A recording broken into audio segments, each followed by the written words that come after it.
जिन्हें देखकर हर सनातनी गदगद हो जाएगा। दिवाली के बाद सबको इंतजार रहता है देव दीपावली का। मान्यता यह है कि आज के दिन देवताओं की दिवाली होती है। काशी में गंगा स्नान के लिए देवता आते हैं।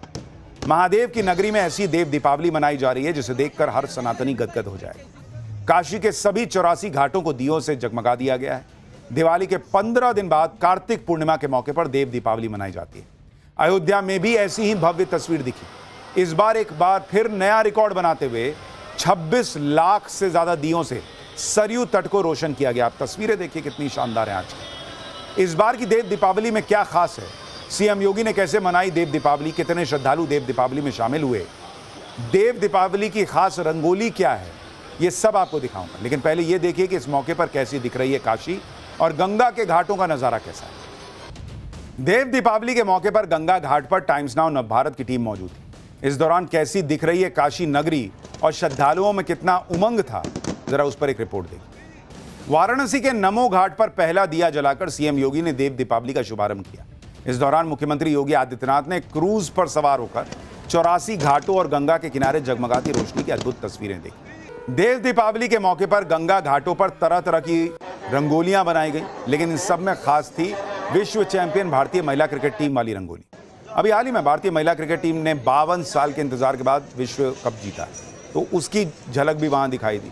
प्रधानमंत्री मोदी भी काशी की देव दीपावली के भव्य रूप को देख चुके हैं। पीएम मोदी साल 2020 में देव दीपावली के कार्यक्रम में शामिल हुए थे।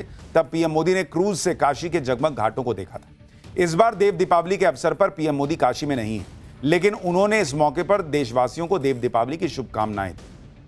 अब आपको यह भी बताता हूं कि देव दीपावली की शुरुआत कैसे हुई।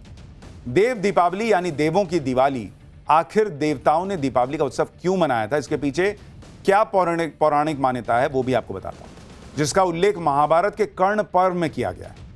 महादेव के पुत्र कार्तिकेय ने देवताओं के साथ मिलकर ताड़कासुर राक्षस का वध किया था।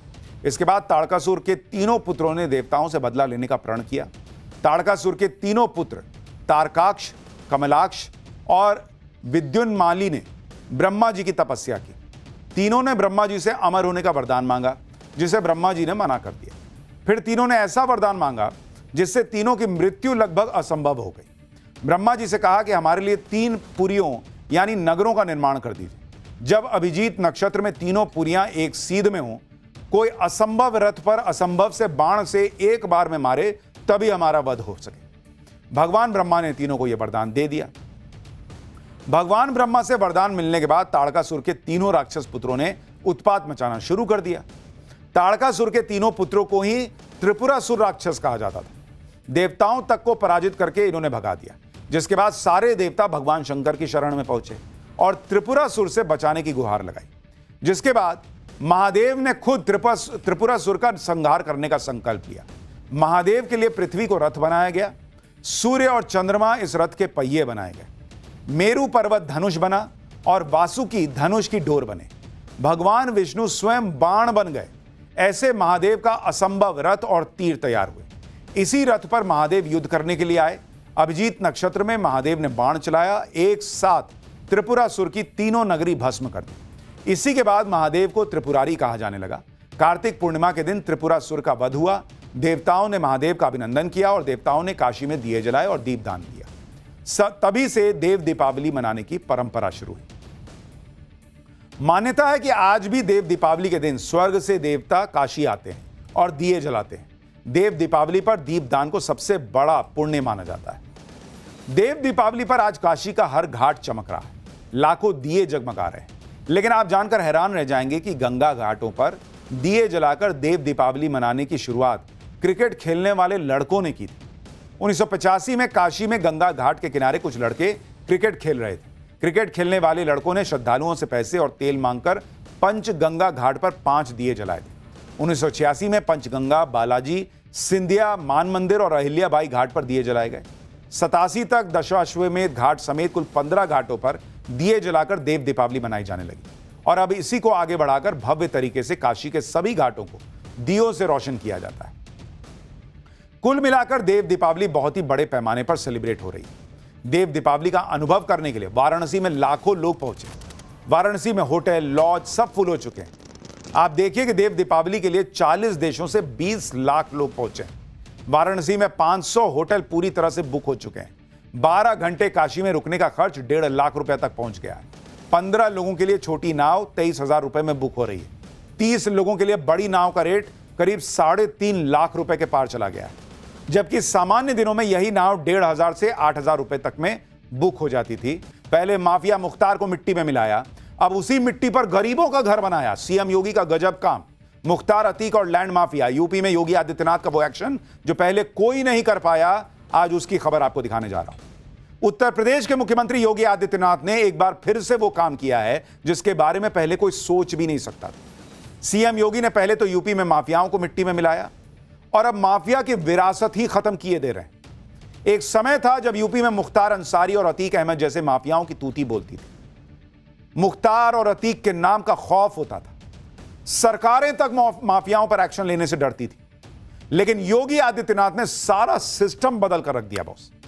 अतीक और मुख्तार जैसे माफियाओं ने सरकारी जमीन पर कब्जा कर लिया था। आम लोगों की जमीनें भी कब्जे पर थी। लेकिन सीएम योगी ने माफिया के कब्जे से न सिर्फ जमीन छुड़ाई, आज उस जमीन पर गरीबों के लिए शानदार घर बना दिया बॉस। जिन जमीनों पर माफियाओं ने कब्जा कर लिया था, सोचते थे कि कौन हटाएगा हमको, अब उस जमीन पर योगी सरकार गरीबों का कब्जा करवा रही है और लीगली उनको घर बनाकर दे रही है। इससे जबरदस्ती का कब्जा नहीं। माफिया ने जिस जमीन को कब्जाया, अब उन पर गरीबों के घर बन रहे हैं। यानी यूपी में अब ना माफिया बचा, ना माफिया की विरासत। योगी आदित्यनाथ जो भी करते हैं तूफानी करते हैं। बिहार में धमाकेदार तरीके से प्रचार कर रहे हैं। बिहार में योगी के बयान वायरल हो रहे हैं, तो यूपी में योगी आदित्यनाथ न सिर्फ अपराधियों पर एक्शन ले रहे हैं, बल्कि गरीबों के आशियाने के सपने को भी पूरा कर रहे हैं। आज आपको देखना चाहिए बॉस कि कैसे माफियाओं के कंट्रोल में रहने वाला सिस्टम जो है ना, वो गरीबों के लिए बिच सकता है, गरीबों के लिए सोच सकता है। माफिया ने जिस जमीन पर कब्जा किया, कैसे उस पर गरीब का घर बन सकता है। गजब की खबर है, दिखाऊंगा, पहले एक झलक देखिए।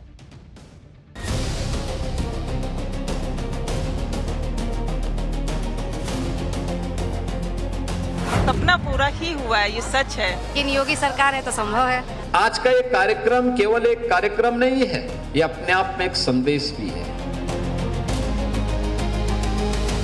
समाजवादी पार्टी की सरकार के समय एक माफिया भूमि पर, सरकारी भूमि पर कब्जा करके अपनी आलीशान कोठी खड़ी कर देता है। प्रदेश को माफियाओं से मुक्त कर दिया, ये बहुत बड़ी बात है। जब तक योगी जी की सरकार है कोई डर नहीं रहेगा सर।